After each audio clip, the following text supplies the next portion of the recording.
La epístola es una carta que puede tener un uso oculto o un contexto literario. Este se escribe para uno o varios destinatarios con el fin de impartir una enseñanza. Actualmente es llamada carta, aunque por desgracia se ha ido diluyendo. La primera epístola de la que se tiene registro es la conocida Ilíada, cuando Proteos manda su carta a su suegro diciendo que había engañado a su hija Antea. Y otra existente es la Biblia, donde está la carta de Urías escrito por el rey David. La estructura epistolar contiene introducción, la primera parte de carácter teórico, doctrinal, la segunda parte de exhortación moral y la conclusión. También podemos conocer la novela epistolar como procesos de cartas de amores de Juan de Segura, Pepita Jiménez por Juan Valera. Los autores más destacados son Simaco y Cosidoro. En Roma se usó este tipo de escritura como la que enviaba Catón a su hijo, dando una enseñanza a través de estas. Cicerón escribió 931 cartas, reunidos en 37 libros, que tenían por nombre La correspondencia de Cicerón. La fábula.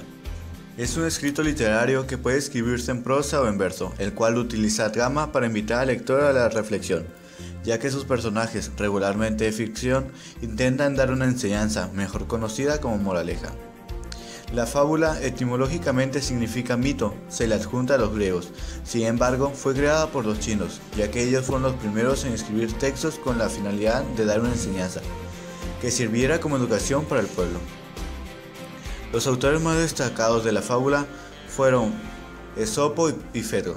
Las características principales de la fábula son que debe ser escrita en prosa, sin embargo se puede escribir en verso si el autor así lo considera. Debe incluir animales con atribuciones humanas.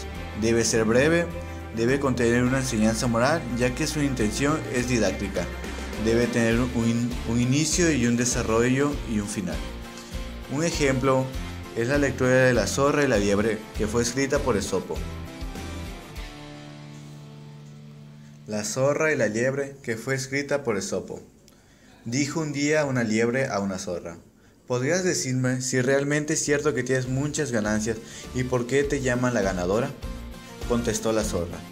Si quieres saberlo, te invito a cenar conmigo. Aceptó la liebre y la siguió. Pero al llegar a casa de doña Zorra, vio que no había más cena que la misma liebre.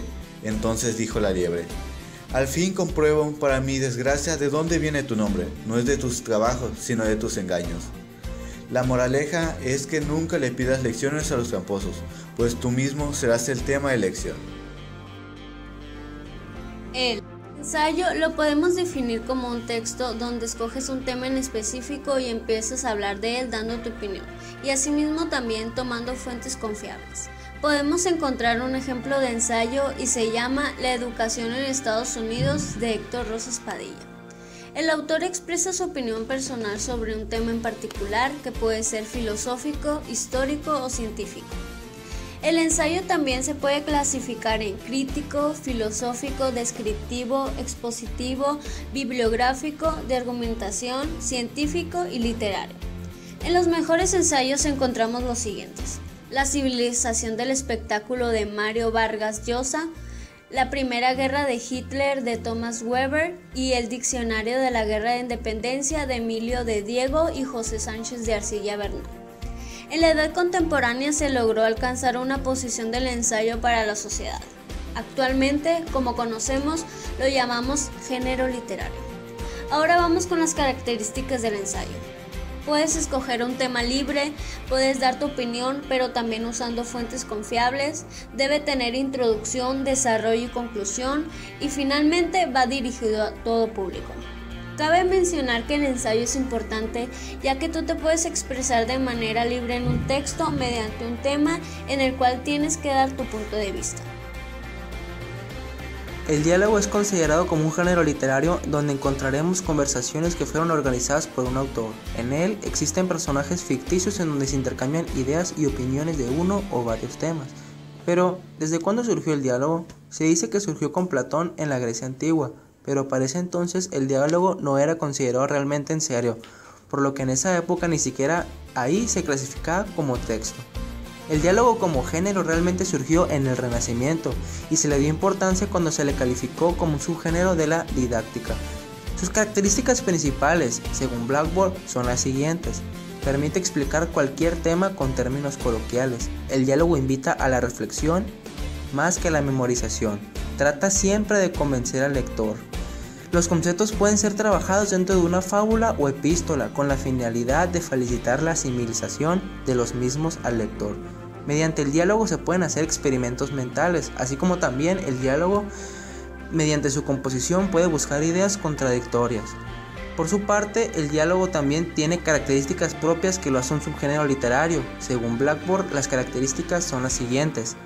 El lugar en donde se desarrolló no importa. El diálogo se limita a una exposición de ideas, más bien no se actúa. Las ideas que se están discutiendo tienen que ser cercanas al alumno. El diálogo se debe presentar en tal forma que el lector llegue a las ideas correctas y se recomienda hacer uso de la didáctica y la retórica. Los proverbios.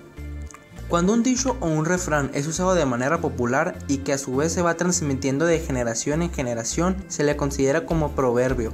El proverbio se define como una expresión que intenta transmitir una sentencia y que además busca promover la reflexión.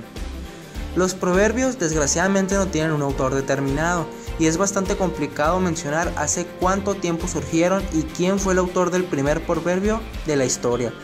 Lo que sí se hace mención es que se considera que los proverbios surgieron en el antiguo Egipto y de allí se expandió hasta toda Europa. Sin embargo, podemos decir que se tienen indicios de que los proverbios surgieran en el antiguo Egipto. Sus características son: tratan sobre experiencias y buscan enseñar una verdad. Se escriben con la intención de dar un punto de vista de una parte de la realidad, además de que tienen una intención didáctica. Su intención también es la persuasión y, como comenté ahorita, no tienen ningún autor, pero lo que sí es que son breves y pueden ser escritos en prosa o en rima. Si lo que vas a decir no es más bello que el silencio, no lo digas. Proverbio árabe.